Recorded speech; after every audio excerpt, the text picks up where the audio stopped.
গ্রামের নাম ছিল কাশীপুর। এই গ্রামটা যেন ছিল এক টুকরো শান্তির জায়গা। চারদিকে সবুজ মাঠ, মাঝখানে কাঁচা রাস্তা, আর দূরে বাঁশঝাড়ের ফাঁকে ফাঁকে ছোট ছোট ঘর। ভোর হলেই গ্রামের জীবন শুরু হয়ে যেত। পূর্ব আকাশে সূর্য উঠতে না উঠতেই মাঠে মাঠে কৃষকরা লাঙ্গল নিয়ে নামত।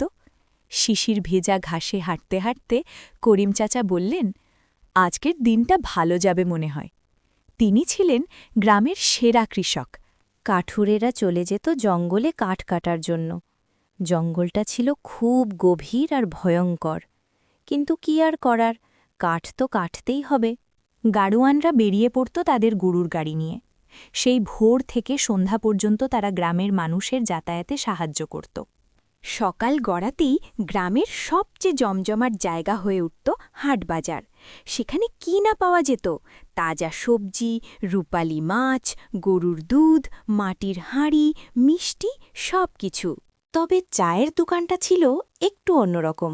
গ্রামের সব খবরই যেন সেখানে পাওয়া যেত। কেউ কাজ শেষে আসত, কেউ আবার কাজের আগে। সব সময় চায়ের দোকানে ভিড় লেগেই থাকত।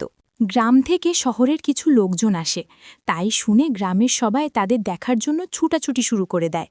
তবে তারা এমনি এমনি আসে নাই, এসেছিল গ্রামের উপকার করতে, কৃষকদের চাষের সুবিধা বাড়াতে। এক ধরনের বিশেষ যান্ত্রিক গাড়ি, যেটা দিয়ে খুব সহজেই জমি চাষ করা যেত, আর কৃষকরাও এটা দেখে অবাক হয়। তারপর থেকেই গ্রামের চাষের হার বাড়তে থাকে, আর গ্রামের উন্নয়ন বাড়তে থাকে।